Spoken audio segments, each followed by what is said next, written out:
Hello friends, welcome to science magnet. दोस्तों, कैसे हैं आप लोग सभी? आई होप सभी अच्छे हैं, शानदार हैं, जानदार हैं। दोस्तों, वर्क एनर्जी एंड पावर हम लोग शुरू करने जा रहे हैं हमारा नया चैप्टर। ठीक है, ग्रेविटेशन। आई होप आप लोगों को अच्छे से समझ में आ गया होगा। चलिए नया चैप्टर स्टार्ट करते हैं, वर्क एनर्जी एंड पावर। और दोस्तों, बहुत छोटा चैप्टर है, शायद एक क्लास में या मैक्सिमम 2 क्लासेस में ये आप लोगों का हो जाएगा। चलिए तो सबसे पहले स्टार्ट करते हैं दोस्तों, वर्क यानी कार्य क्या होता है। आप मुझे बताइए कार्य क्या होता है। अब आप लोग बोलोगे कि सर जब मैं पढ़ रहा हूं या खाना खा रहा हूं या पानी पी रहा हूं तो सर ये मैं एक प्रकार का काम ही तो कर रहा हूं। नहीं दोस्तों, फिजिक्स में वर्क की एक अलग ही डेफिनेशन है। क्या? जैसे मान लीजिए आपके पास में कोई बॉडी है और आपने इस पे फोर्स लगा के अगर इसको डिस्प्लेस कर दिया, अगर आपने इसको विस्थापित कर दिया, तब तो फिजिक्स में इसे वर्क बोला जाएगा, कार्य बोला जाएगा। अगर आप लोग कितना भी फोर्स लगा लो, अगर किसी बॉडी को डिस्प्लेस नहीं कर पा रहे हो तो मैं बोलूंगा कि आपने कोई वर्क नहीं किया है। जैसे दोस्तों ये दीवार है, मैं कितना भी दम लगा लूं, अगर दीवार को मैं हिला नहीं पा रहा हूं तो मैं फिजिक्स की भाषा में मैंने जो कार्य किया है वो जीरो है। आई बात समझ में? दोस्तों यस बोलिए। एक बार सभी कुछ कर लीजिए स्टार्ट, अगर किसी को कोई दिक्कत आ रही है तो। ठीक है, चलिए आ जाओ। चलिए सब रिस्टार्ट कर लीजिए, अगर कोई दिक्कत आ रहा है तो आ जाओ। तो वर्क बेसिकली क्या है, जैसे मान लीजिए मैं इस ट्रॉली पे फोर्स लगा के इसको खींच रहा हूं और ये यहां से थोड़ा आगे जा रही है, क्या? तो मैं बोलूंगा कि मेरे द्वारा वर्क किया गया है, कार्य किया गया है। अगर ये मैं ट्रॉली पे फोर्स लगाता और अगर विकास विकास ये बफरिंग हो रही है कि चेक करना, बफरिंग हो रही है कि चेक करना। ठीक है, चलिए।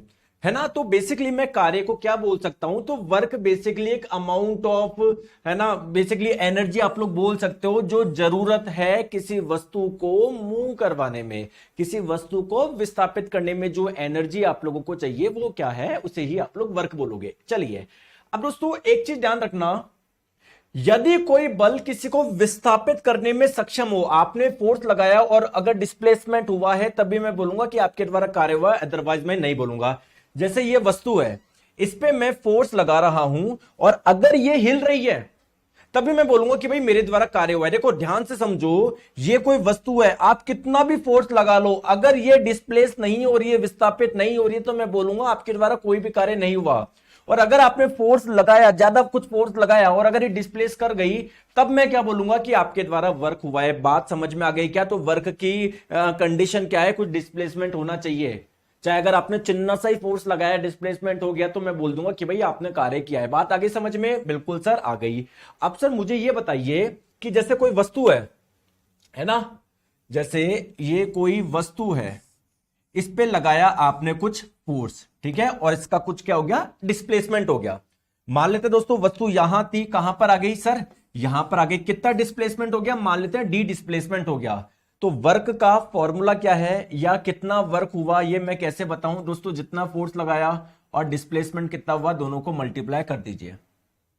ठीक है, तो वर्क का बेसिकली फॉर्मूला क्या हो गया, कितना फोर्स लगाया, कितना डिस्प्लेसमेंट हुआ। फोर्स की यूनिट है दोस्तों न्यूटन, डिस्प्लेसमेंट की यूनिट है मीटर, तो वर्क की यूनिट हो जाएगी न्यूटन इंटू मीटर, और इसे ही आप लोग जूल के नाम से भी जानते हैं, है ना। अभी और समझते हैं, टेंशन मत लीजिए, आ जाओ।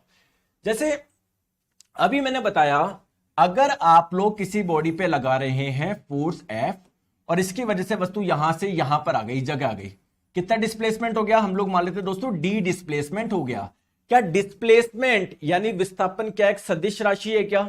बिल्कुल सर। यानी डिस्प्लेसमेंट की कोई डायरेक्शन भी होती है क्या? बिल्कुल। तो जिस दिशा में फोर्स लगाया उसी दिशा में क्या हुआ है, डिस्प्लेसमेंट हुआ है इस वाले केस में। तो जिस डायरेक्शन में आप लोग फोर्स लगा रहे हो, अगर उसी डायरेक्शन में डिस्प्लेसमेंट हो रहा है, तो वर्क का फॉर्मूला क्या होता है, फोर्स इंटू डिस्प्लेसमेंट। आ गई बात समझ में? तो अगर मैं आप लोगों से पूछूं वर्क की एसआई यूनिट क्या होगी, तो फोर्स की एसआई यूनिट होती है न्यूटन और डिस्प्लेसमेंट की एसआई यूनिट होती है मीटर। तो आप लोग बोलोगे वर्क का एसआई मात्रक हो जाएगा न्यूटन इंटू मीटर, और इसे ही आप लोग क्या बोलोगे? जूल बोलोगे। क्लियर है क्या? तो इसकी जो यूनिट होगी, वर्क की जो एसआई यूनिट होगी, वो क्या होगी? जूल होगी। बात क्लियर है क्या? ठीक है। और जूल किसके बराबर है? मैंने अभी आपको बताया न्यूटन इंटू मीटर को ही हम लोग क्या बोलते हैं? जूल बोलते हैं। अब क्वेश्चन ये आता है कि सर ये एक स्केलर क्वांटिटी है या वेक्टर क्वांटिटी है? मैंने क्या बोला? वर्क एक प्रकार की एनर्जी है। जैसे आपने अगर किसी बॉडी पे फोर्स लगा के उसको हिला दिया, तो मतलब मैं बोलूंगा ना कि आपने वर्क किया है, तो आप वर्क तभी तो कर पाओगे जब आपके पास में एनर्जी है, या जब आप लोग वर्क कर रहे हो तो क्या कुछ एनर्जी खर्च हो रही है क्या? तो जो वर्क है वो एक प्रकार की क्या है? एनर्जी ही है। और एनर्जी एक अदिश राशि है, एक स्केलर क्वांटिटी है। जैसे मैं बोलूं आपके पास में 100 जूल एनर्जी है, तो ऐसे थोड़ी 100 जूल की दिशा में, इस दिशा में या इस दिशा में, तो जो वर्क भी होगा वो भी एक अदिश राशि होगी। ध्यान आप लोग रखिए, ठीक है? आइए, ठीक है। तो एनर्जी की तरह वर्क भी, कार्य भी क्या है? एक अदिश राशि है, और इसका भी ऐसा ही मात्रक जूल होगा, जैसे कि मैंने भी आपको बताया। ठीक है?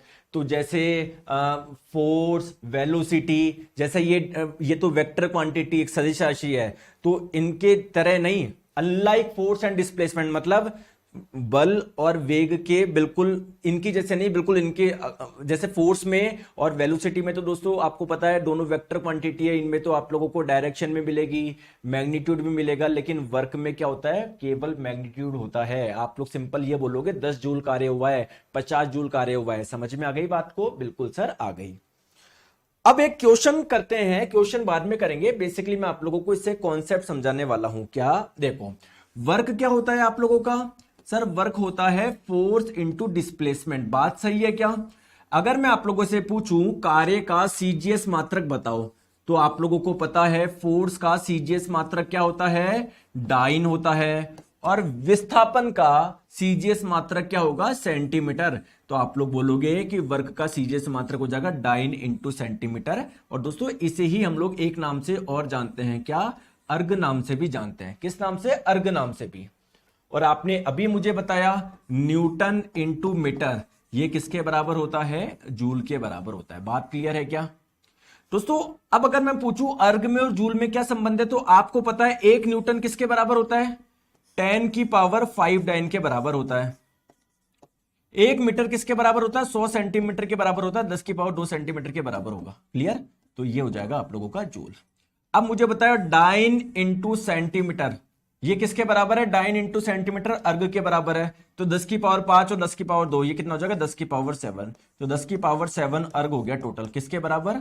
जूल के बराबर। तो 1 जूल में टोटल कितना अर्ग होता है? इतना अर्ग होता है। करेक्ट आंसर आप लोगों का ऑप्शन नंबर बी हो जाएगा। ठीक है दोस्तों, बात क्लियर है? चलिए थोड़ा सा आगे समझे। बिल्कुल दोस्तों, क्या जरूरी है क्या जीवन में,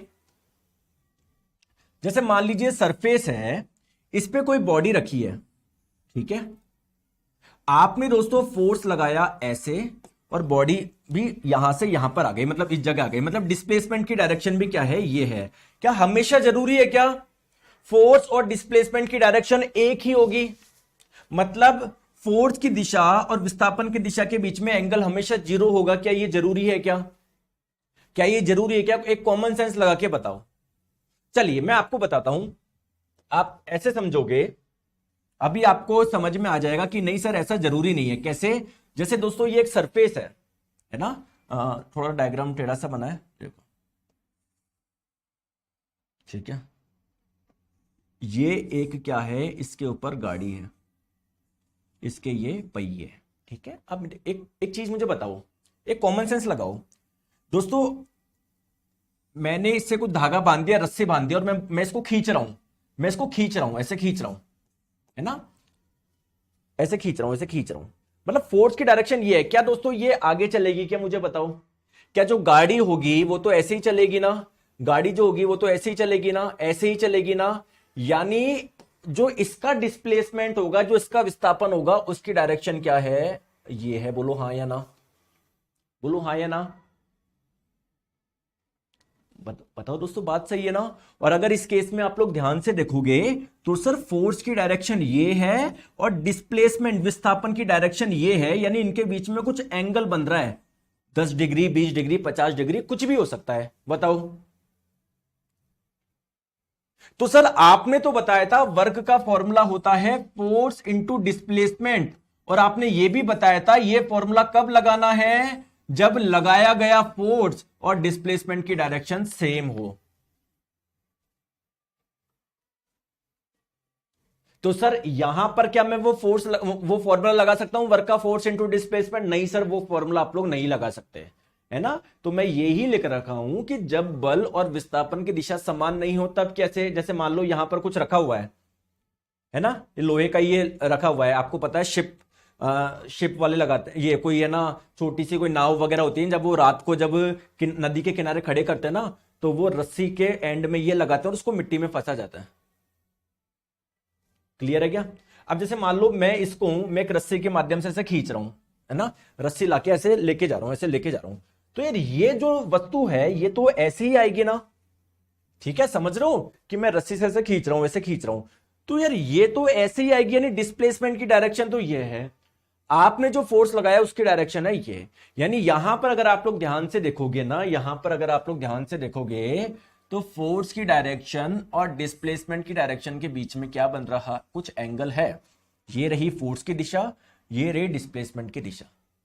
तो जब भी आप लोगों का इस प्रकार का कुछ डायरेक्शन बने तो वर्क का फॉर्मूला क्या होगा, ध्यान से समझो। वर्क का फॉर्मूला होगा force into displacement into cos theta, जहां पर थीटा क्या है, इन दोनों की डायरेक्शन के बीच का एंगल। दोनों दोस्तों, जब फोर्स जिस डायरेक्शन में लग रहा है, अगर डिस्प्लेसमेंट भी जब उस डायरेक्शन में हो तो थीटा का मान क्या होगा, 0 होगा। cos 0 का मान 1, तो वर्क का फॉर्मूला अपने आप फोर्स इंटू डिस्प्लेसमेंट आ जाएगा, नहीं आ जाएगा, बताओ। आ जाएगा नहीं आ जाएगा, बोलो आ जाएगा नहीं आ जाएगा। आ रही है बात समझ में, बात आ रही है समझ में। अच्छा, अब मुझे एक छोटी सी चीज बताओ आप, ठीक है। तो वर्क का फॉर्मूला मैं इधर लिख देता हूं, बड़ा बड़ा F into D into cos theta, ठीक है। अब दोस्तों मुझे एक छोटी सी चीज बताओ, आपने मैथ्स पढ़ी होगी, कॉस थीटा का मान क्या क्या हो सकता है।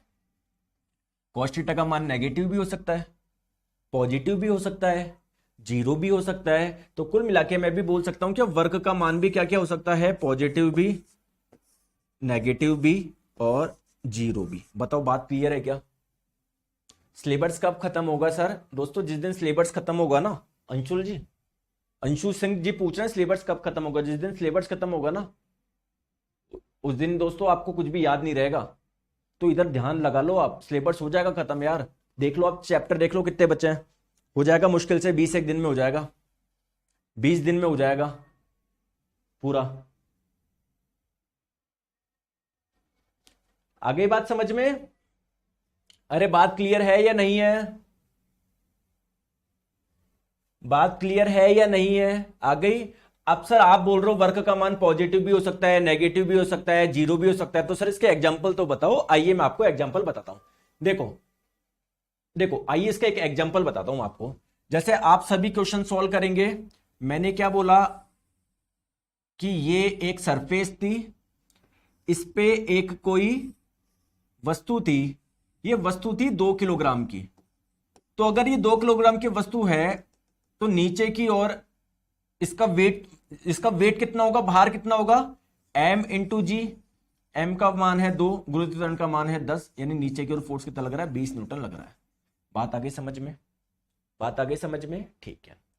दोस्तों आपने जो फोर्स लगाया ना इस पे, आपने फोर्स लगाया कितना लगाया इस पे, आपने लगाया 100 न्यूटन, ठीक है, आपने लगाया 100 न्यूटन। तो ये जो 2 किलोग्राम की वस्तु है ना वो यहां से यहां पर आ गई, इधर आ गई, इधर आ गई। कितना डिस्प्लेसमेंट हो गया दोस्तों, ये जो डिस्प्लेसमेंट हुआ यहां से जब यहां पर है, इसका विस्थापन कितना हो गया, डिस्प्लेसमेंट की वैल्यू मान लेते हैं 4 मीटर विस्थापित हो गई ये वस्तु, यहां से यहां पर आ गई, ठीक है, ठीक है। दोस्तों हम ये मान के चल रहे हैं सरफेस और बॉडी बिल्कुल स्मूथ नहीं है, मतलब कुछ घर्षण बल भी लग रहा है। घर्षण बल क्या होता है, जो गति का विरोध करता है। तो दोस्तों जो घर्षण बल लग रहा है ना, जिस दिशा में आप लोग गति करती है उसके अपोजिट डायरेक्शन में लगता है, वो गति को कम करने की कोशिश करता है। तो जो फ्रिक्शन फोर्स है, जो लग रहा है यहां पर घर्षण बल, वो कितना लग रहा है, मान लेते हैं दोस्तों 2 न्यूटन लग रहा है। ठीक है, मेरा पहला क्वेश्चन है कि 100 न्यूटन द्वारा किया गया कार्य बताओ। Work done by 100 Newton force, 100 Newton द्वारा किया गया कार्य कितना होगा ये बताना है आपको। ठीक है, दूसरा, इसके भार द्वारा, या मैं बोलूं 20 न्यूटन द्वारा किया गया कार्य कितना है ये आप लोग बताइए। और तीसरा क्वेश्चन है फ्रिक्शन फोर्स, घर्षण बल कितना था, घर्षण बल के द्वारा किया गया कार्य, फ्रिक्शन फोर्स के द्वारा किया गया कार्य बताओ, तीनों बताओ। देखो प्लीज मेरी बात को आप लोग ध्यान से समझो, है ना, प्लीज सारा ध्यान इधर रखो, एक मैं करवा दो बाकी आप करना दूसरा और तीसरा। दोस्तों वर्क का फॉर्मूला ध्यान रखिए, आज से वर्क का फॉर्मूला क्या है, वर्क का फॉर्मूला है force into displacement into cos theta. आप तो ये सूत्र याद रख लो, अगर दोनों एक ही डायरेक्शन में होंगे तो थीटा का मान 0 हो जाएगा। समझ गए बात को? ठीक है दोस्तों, आप कौन से बल के द्वारा वर्क निकालने जा रहे हो, 100 न्यूटन के द्वारा।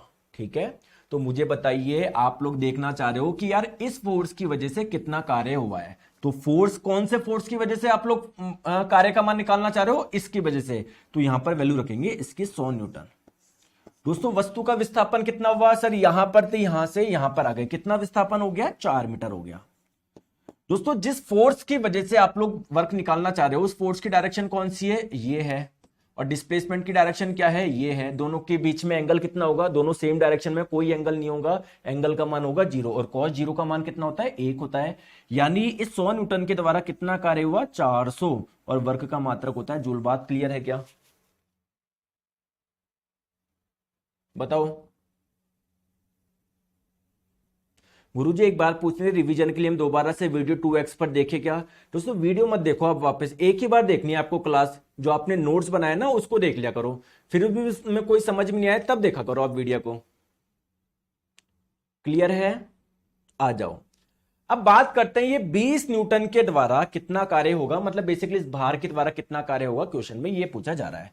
तो वर्क का फॉर्मूला आपको पता ही है क्या होता है, force into displacement into cos theta. कौन से फोर्स की वजह से कार्य का मान निकालना है, इस 20 न्यूटन की वजह से, तो फोर्स की वैल्यू रखो 20।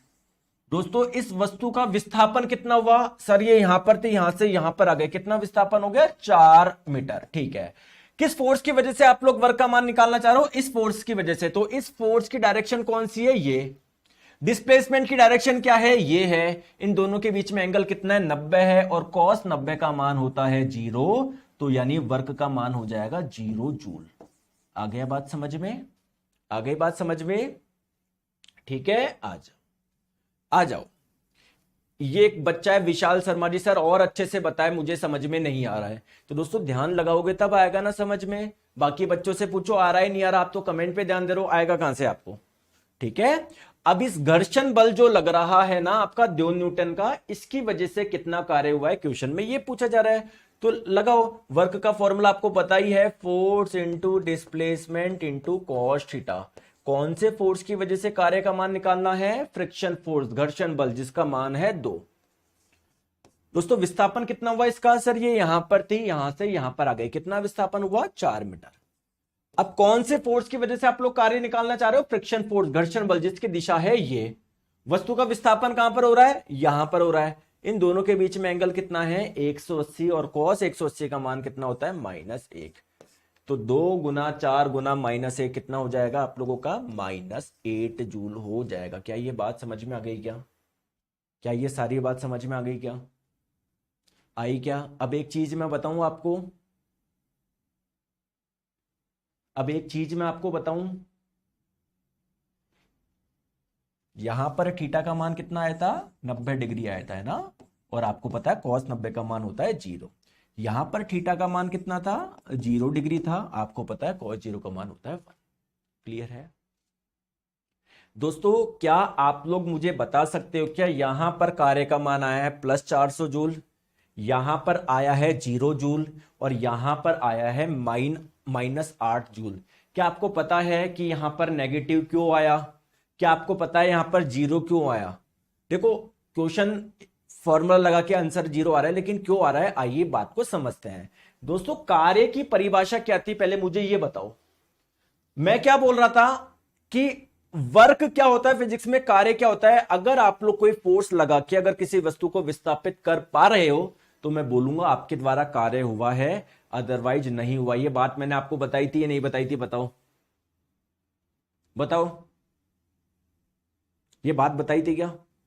आप मुझे बताइए, क्या इस वस्तु को यहां से यहां पर विस्थापित करने में क्या 100 न्यूटन फोर्स का कोई योगदान है क्या? क्या 100 न्यूटन फोर्स का कोई योगदान है क्या? बिल्कुल सर इसी का योगदान है। तो देखो इसके द्वारा मानेंगे कार्य हुआ है 400 जूल। ठीक है दोस्तों, आप मुझे बताइए इस वस्तु को यहां से यहां पर लाने में क्या ये नीचे वाले बल का कोई योगदान है क्या? ये बल यहां पर लग रहा है, ये कैसे हेल्प कर सकता है वस्तु को यहां से यहां पर लाने में? यानी क्या इस वाले फोर्स का कोई योगदान है क्या ये वाला कार्य करने में? नहीं सर, तो इसलिए आंसर आ रहा है 0 जूल। आ गई बात समझ में? दोस्तों आप मुझे बताइए, ये वस्तु जा रही है यहां से यहां पर, क्या इसमें कोई योगदान है क्या इस फ्रिक्शन फोर्स का? नहीं सर, इसका कोई योगदान नहीं है। ये तो नाटक और कर रहा है, इसको यहां से यहां पर ले जाने हो नहीं दे रहा। इसलिए इसके द्वारा किया गया कार्य -8 जूल। यानी कार्य खा रहा है, हमको ज्यादा काम करना पड़ रहा है। अगर ये नहीं होता ना, हो सकता है जल्दी आ जाता उधर, ये ज्यादा चल जाता। आ गई बात समझ में? इन तीनों के क्या मतलब है, आई होप आपको समझ में आ गए होंगे। ठीक है, तो पॉजिटिव वर्क कब होता है? जब फोर्स और डिस्प्लेसमेंट सेम डायरेक्शन में हो। नेगेटिव वर्क कब होता है? जब फोर्स और डिस्प्लेसमेंट अलग डायरेक्शन, अपोजिट डायरेक्शन में हो। और शून्य कब होता है? जब फोर्स और डिस्प्लेसमेंट के बीच में 90 डिग्री का कोण हो। आई बात समझ में? आ जाओ। चलिए दोस्तों एक क्वेश्चन करते हैं, आपको समझ में आएगा। ठीक है, बताओ बताओ।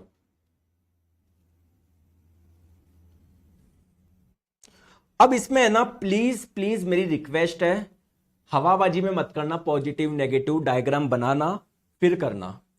अगर आप लोग ये क्वेश्चन गलत कर रहे हो, इसका मतलब आप अच्छे से सुनते नहीं हो, समझते नहीं हो, सिलेक्शन लेने के लिए आप है ना रेडी नहीं हो, बस कुछ भी कर रहे हो। आप एक बार डायग्राम बनाओ, ध्यान से समझो, कोई बात नहीं, आराम से एक बार कॉपी में डायग्राम बनाओ, आपको आ जाएगा। देखो, जब एक पिंड को ऊपर की ओर फेंका जाता है तो पिंड पर किया गया कार्य क्या होगा? पॉजिटिव होगा, नेगेटिव होगा, जीरो होगा? बताओ। हाँ सुनील जी, नहीं पढ़ना, ठीक है, बताओ बताओ।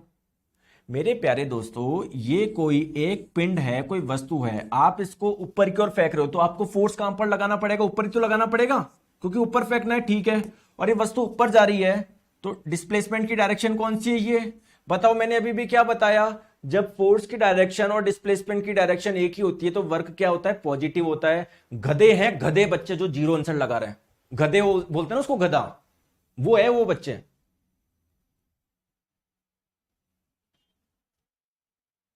फिर बोलते हैं सर हमारा सिलेक्शन नहीं होता। एक स्लाइड पहले मैंने आपको बताई है, क्वेश्चन से पहले मैंने बोल दिया है दोस्तों, डायग्राम बना लो, टाइम ले लो, कोई जल्दबाजी नहीं है। जीरो। फिर बोलते हो सर गुस्सा क्यों? तो गुस्सा इसलिए होता हूं क्योंकि मुझे आपकी परवाह है। अगर मुझे आपकी परवाह नहीं होती तो आप क्वेश्चन बनाओ या नहीं बनाओ, मुझे कुछ फर्क नहीं पड़ता। बुरा लगता है आपके लिए, पढ़ रहे हो, इतनी सालों बाद में भर्ती आई है फिर भी ऐसी हरकतें कर रहे हो। पिछली स्लाइड पे मैंने बताया फिर गलत कर रहे हो, इसलिए बुरा लगता है, गुस्सा आता है, क्योंकि आपसे प्यार है मेरे को, आपकी परवाह है।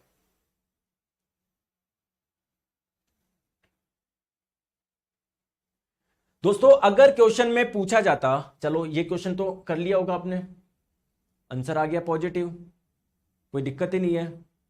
अगर दोस्तों क्वेश्चन में पूछा जाता कि ग्रेविटेशनल फोर्स के द्वारा कितना कार्य होगा? ग्रेविटेशनल, भाई एक वस्तु है, कोई अहम द्रव्यमान की वस्तु है, आप इसको ऊपर फेंक रहे हो। क्वेश्चन में पूछा गया है ग्रेविटेशनल फोर्स यानी गुरुत्वाकर्षण बल के द्वारा कितना कार्य क्या होगा? पॉजिटिव होगा, जीरो होगा, नेगेटिव होगा? बताओ। तो दोस्तों कोई वस्तु है, इस पे कितना ग्रेविटेशनल फोर्स लगता है? गुरुत्वाकर्षण बल कितना लगता है? mg लगता है, जिसे आप लोग वेट भी बोलते हो, भार भी बोलते हो। आप वस्तु को ऊपर फेंक रहे हो, यानी आप फोर्स कहां पर लगा रहे हो? सर मैं तो यहां पर लगा रहा हूं, ऊपर की दिशा में लगा रहा हूं। वस्तु कहां पर जा रही है सर? ऊपर की ओर जा रही है। क्वेश्चन में पूछा जा रहा है ग्रेविटेशनल फोर्स के द्वारा, गुरुत्वाकर्षण बल के द्वारा कार्य का मान क्या होगा? तो गुरुत्वाकर्षण बल लग रहा है इधर, वस्तु जा रही है इधर, यानी गुरुत्वाकर्षण बल और विस्थापन की दिशा के बीच में एंगल है 180 डिग्री, यानी वर्क होगा नेगेटिव, अगर आपसे पूछा गया गुरुत्वाकर्षण बल के द्वारा। ठीक है, अगर आपसे पूछा जा रहा है कि आप पिंड को ऊपर फेंक रहे हो तो कार्य कितना होगा, मतलब आपके द्वारा कितना कार्य होगा, क्वेश्चन में यह पूछा जा रहा है। चलिए दोस्तों इसका आंसर बताइए नेक्स्ट।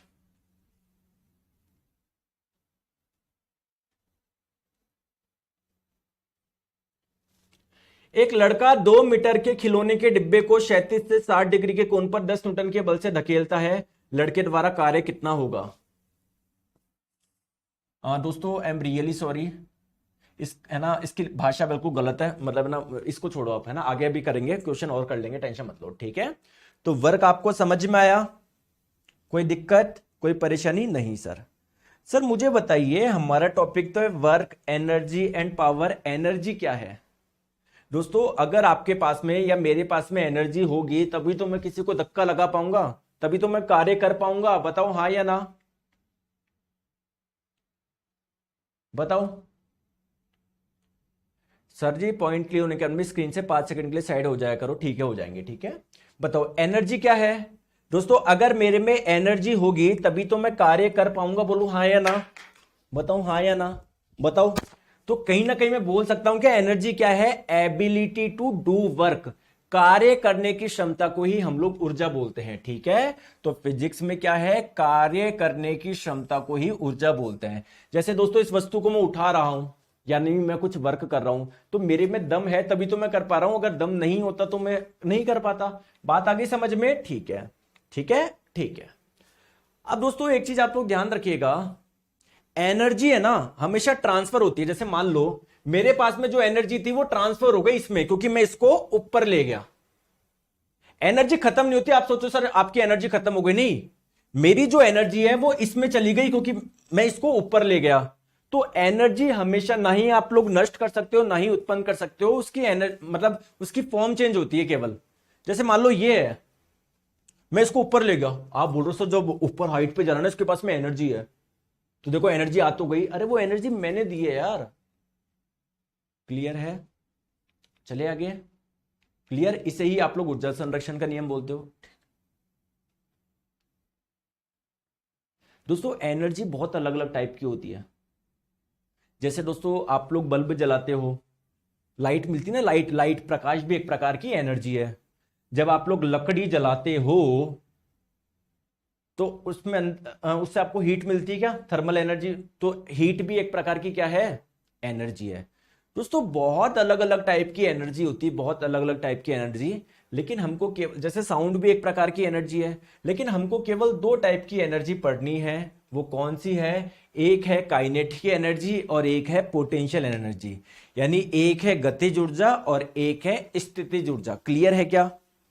क्लियर है दोस्तों? काइनेटिक एनर्जी, गतिज ऊर्जा क्या होता है? देखो नाम से ही समझ में आ रहा है। सुनील मीना जी, सर ऊपर फेंकने पर पिंड वापस आएगा तो डिस्प्लेसमेंट 0 होगा ना? हाँ बिल्कुल, ऊपर जब फेंकोगे वापस आएगा पूरा, तब 0 होगा। ठीक है, क्वेश्चन में ये थोड़ी बोला गया था ऊपर आके नीचे आ गया आप कार्य का मान बताओ। वो तो बोला जब ऊपर फेंकोगे कार्य कितना होगा। उसने ये थोड़ी बोला ऊपर फेंक के नीचे आ गया पूरा। भाई आप ऊपर फेंकोगे तो ऊपर फेंकने में कुछ तो कार्य होगा ना आपके द्वारा, बताओ।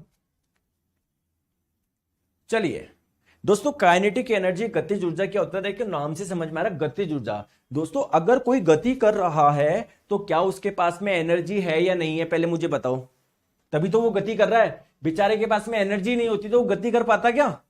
तो अगर कोई वस्तु गति कर रही है इसका मतलब उसके पास में एनर्जी है। उस एनर्जी को बोलोगे काइनेटिक एनर्जी, यानी गतिज ऊर्जा। जैसे मान लो कोई m मास की बॉडी है, अगर ये गति कर रही है, मोशन कर रही है, तो जरूर इसके पास में कोई ना कोई वेलोसिटी होगी। इस वेलोसिटी को भी मान लेता हूं, तो उसकी काइनेटिक एनर्जी क्या हो जाएगी? Half mv²। ये काइनेटिक एनर्जी का फॉर्मूला है। और काइनेटिक, अरे बेटा सुन लिया सत्तू गुर्जर गुर्जर, सर जी हर पॉइंट क्लियर करने के बाद स्क्रीन से 5 सेकंड के लिए साइड में होया करो। सुन लिया ना बात? अब इधर ध्यान दो। फिर बोलते हो सर मुझे समझ नहीं आता। कमेंट में तो आप ध्यान देते हो, पढ़ाई करते नहीं हो, ठीक है। तो काइनेटिक एनर्जी का फॉर्मूला क्या है, हाफ एम वी स्क्वायर। और जो काइनेटिक एनर्जी होगी, चाहे पोटेंशियल एनर्जी होगी, चाहे कोई सी भी एनर्जी होगी, उन सबकी यूनिट क्या है, जूल है। तो इसका भी मात्रक क्या होगा, जूल होगा। दोस्तों क्या कभी आपने सोचा ये हाफ एम वी स्क्वायर आया कैसे, बस रट लिया? देखो मैं आपको बताता हूं। जैसे मुझे एक छोटी सी चीज बताओ, ये कोई अहम द्रव्यमान की वस्तु है, ये अभी थी रेस्ट में, इसका प्रारंभिक वेग था 0। आपने लगाया इस पे कुछ फोर्स, आपने इस पे कुछ फोर्स लगाया। फोर्स लगाने से हम देखते हैं इसके पास में क्या आ गई, वेलोसिटी आ गई। कितनी आ गई, v वेलोसिटी आ गई। और जब इसकी वेलोसिटी u से v आई, तो इस दौरान जो डिस्प्लेसमेंट हुआ वो कितना हुआ, वो मान लेते हैं d डिस्प्लेसमेंट हुआ। क्लियर है दोस्तों? अगर मैं बोलूं इस जगह काइनेटिक एनर्जी कितनी है, आप फॉर्मूला लगा दोगे, मास तो m है ही, आप लोग बोल दोगे हाफ एम स्क्वायर। लेकिन वो आया कैसे, वो समझो मेरी बात को। देखिए दोस्तों, आप लोग मुझे बताओ वर्क क्या होता है। वर्क होता है सर फोर्स इंटू डिस्प्लेसमेंट। बात सही है या नहीं है, बताओ बताओ, बात सही है या नहीं है? तो फोर्स को क्या मैं लिख सकता हूं क्या, मास इंटू एक्सलरेशन, क्या लिख सकता हूं क्या, बताओ क्या लिख सकता हूं क्या, क्या लिख सकता हूं? कोई दिक्कत तो नहीं है, नहीं है। मान लेते दोस्तों यहां 0 से v वेग होने में t समय लगा, ठीक है। तो मास इंटू एक्सलरेशन क्या होता है, चेंज इन वेलोसिटी। 0 से v हो गई, चेंज कितना गया, v का चेंज आ गया, कितने टाइम में है, t चेंज का है, इंटू ये। डिस्प्लेसमेंट अपॉन टाइम क्या होता है, डिस्प्लेसमेंट अपॉन टाइम क्या होता है?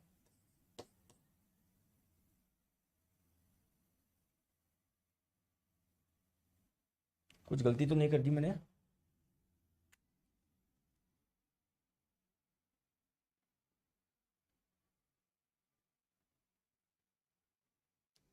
दोस्तों कुछ गलती करी क्या, देखो। मैं बेसिकली सूत्र निकालने जा रहा हूं कैसे आया है।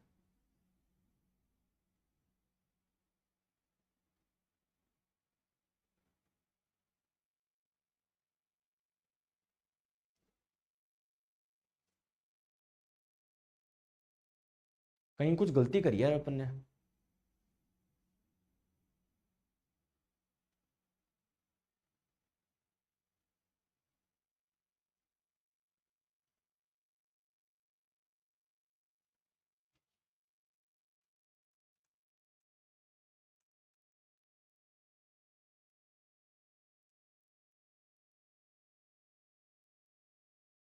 बताओ।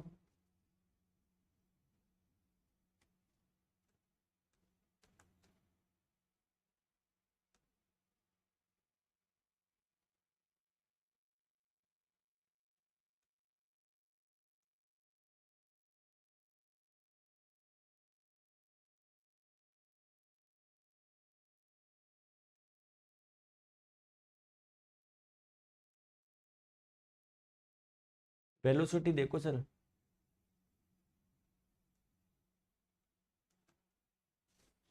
वापस करते हैं एक बार, रुको।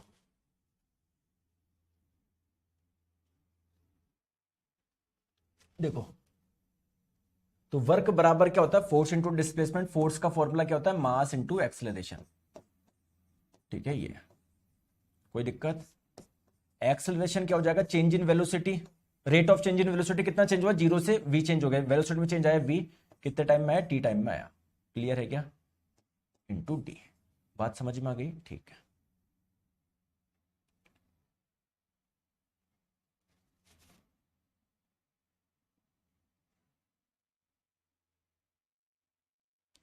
यहां से यहां पर डिस्प्लेसमेंट वर्ड देखो, एस बराबर आप लोग जानते हो यूटी बराबर हाफ ए टी स्क्वायर होता है। तो यहां से यहां पर डिस्प्लेसमेंट हो गया, प्रारंभिक वेग था 0, 1/2 एक्सलेशन इंटू टी स्क्वायर, ठीक है। एक काम करो, एक काम करो, एक काम करो, यहां से ऐसे लो, मेरी बात सुनो।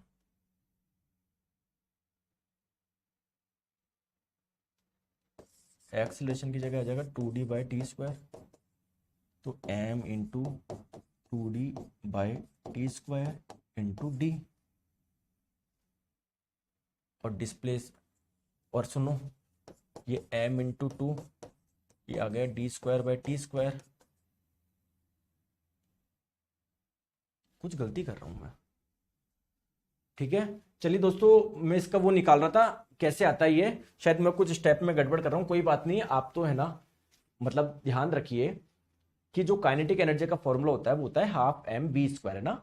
और बेसिकली होता क्या है, ये हाफ एम वी स्क्वायर आता कहां से, मैं वो प्रूफ कर रहा था, मैं आपको बताता हूं। दोस्तों, जब भी आप लोग किसी बॉडी पे फोर्स लगाते हो तो आप बेसिकली कुछ वर्क कर रहे हो ना, तो वो वर्क ही किस वर्क दे रहे हो, वर्क क्या है, प्रकार की एनर्जी, तो वो ही आपका किस में कन्वर्ट हो जाता है, उसकी काइनेटिक एनर्जी में कन्वर्ट हो जाता है। क्लियर है। चलिए दोस्तों, एक क्वेश्चन करते हैं। ये क्वेश्चन पूछा गया था रेलवे एएलपी सीबीटी 2 में। देखिए इसका आंसर बताएंगे। 1 किलोग्राम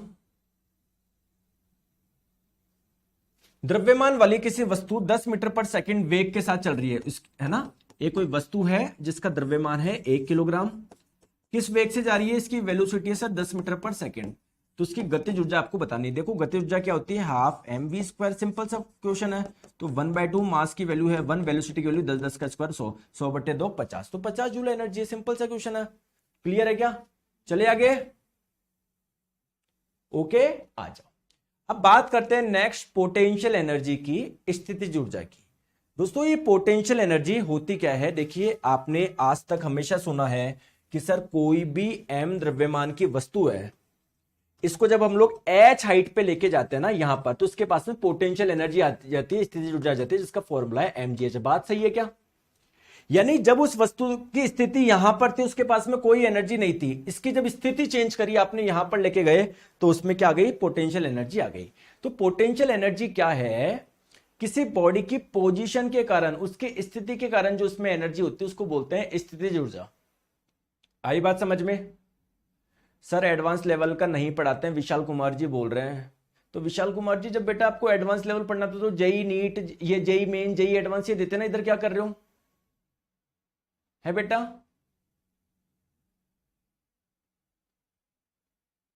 और एडवांस लेवल पढ़ना है तो क्लास में आ जाना, ऐसा पढ़ा दूंगा मिलके, ठीक है। तो आपके जो एग्जाम में जो चाहिए वो पढ़ा रहा हूं, मोर देन सफिशिएंट पढ़ा रहा हूं। जब जब अपने आपको टीचर मत समझो, ठीक है। जैसे 2-4 बच्चे आते ना, कितने सिलेक्शन ले ली तुमने पिछले 10 साल में, ले ली होंगे 12-14 सिलेक्शन। यही तो बच्चे जिनका कुछ होता नहीं है, बस घूमते रहते हैं।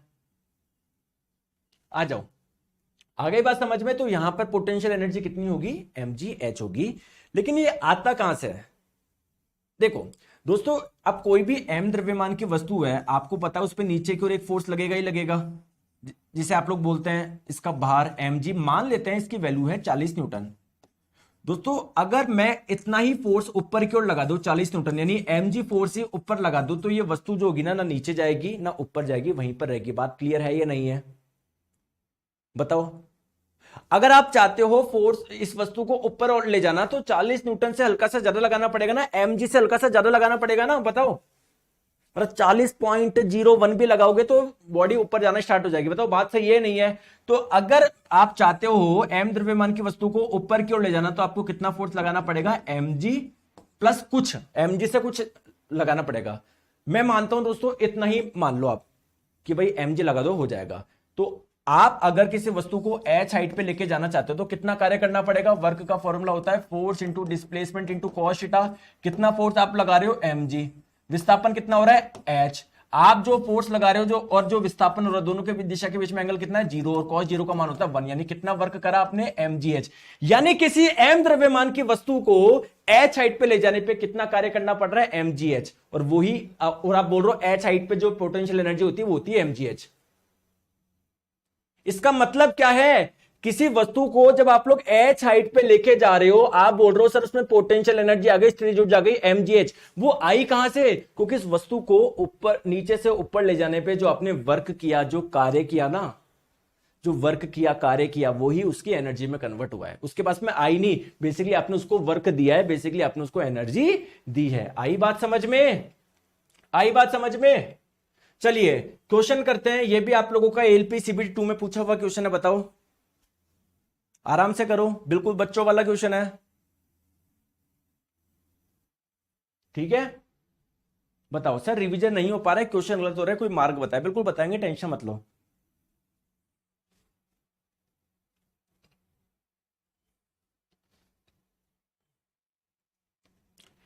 h ऊंचाई पर एक 20 किलोग्राम वस्तु की स्थितिज ऊर्जा इतनी है, तो h का मान बताना, वो हाइट बताना है। दोस्तों कोई भी m द्रव्यमान की वस्तु जब जमीन से कुछ हाइट पर होती है, मान लेते हैं h हाइट पर होती है, तो उस पे जो पोटेंशियल एनर्जी होती है उसका फॉर्मूला क्या होता है, mgh। ठीक है, तो mgh की वैल्यू दे रखी है 600 जूल। तो आपको बताना है वो जमीन से कितनी हाइट पर है। m की वैल्यू कितनी दे रखी है 20, g की वैल्यू दी गई है 10, आपको वो हाइट निकालनी है, ये किसके बराबर है 600 जूल के।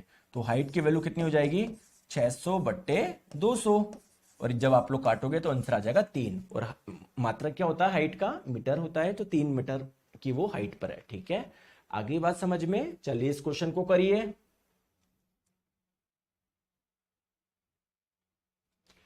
1 किलोग्राम वस्तु को 9.8 मीटर ऊंचाई तक उठाने में लगभग कितना कार्य किया जाएगा, बताइए जल्दी से बताओ। तो देखिए दोस्तों, आप ध्यान रखिएगा, आज से जब भी कोई m किलोग्राम की कोई वस्तु होगी, जब वो जमीन से आप लोग उसको h ऊंचाई तक उठाते हो, तो उसके पास में कितनी पोटेंशियल एनर्जी आ जाती है, mgh। यानी आप उसको, अब वो एनर्जी आई कहां से, क्योंकि नीचे से ऊपर उठाने में आपने इतना ही कार्य करते हो, आप mgh कार्य करते हो। तो आज से ध्यान रखोगे, कोई भी m द्रव्यमान की वस्तु को अगर आप लोग h ऊंचाई तक लेकर जाना चाहते हो, तो उसके लिए कार्य कितना करना पड़ेगा, mgh करना पड़ेगा। फॉर्मूला ध्यान रख लो, m की वैल्यू है 1, g की वैल्यू 9.8, कितने हाइट तक उठा रहे हो 9.8, तो कितना वर्क करना पड़ेगा 9.8 का होल स्क्वायर, इतने जूल। ठीक है दोस्तों, आज क्लास इतनी रखेंगे। आज एक्चुअली क्या, मेरी तबीयत बिल्कुल भी सही नहीं है, ठीक है, तो आज क्लास इतनी रखेंगे। थोड़ी सी तबीयत सी खराब सी लग रही है मेरे को आज, है ना, तो क्लास आज इतनी रखेंगे, है ना। कल इसको कंटिन्यू करेंगे, आज थोड़ी सी शॉर्ट क्लास रख रहा हूँ, थोड़ी सी दोस्तों तबीयत वो लग रही है। एक्चुअली कल था संडे, और कल मैं खेल लिया 4 से 7 क्रिकेट खेल लिया, तो बहुत धूप थी 4 से 6 के दौरान, तो मेरे को लगता है थोड़ी सी लू वगैरह का वो लग गया। ठीक है, तो ठीक है, कल हम लोग इसको कंटिन्यू करेंगे। मस्त होके पढ़ाई करो और अच्छे से करो, कोई दिक्कत नहीं आपको। ठीक है, थैंक यू सो मच।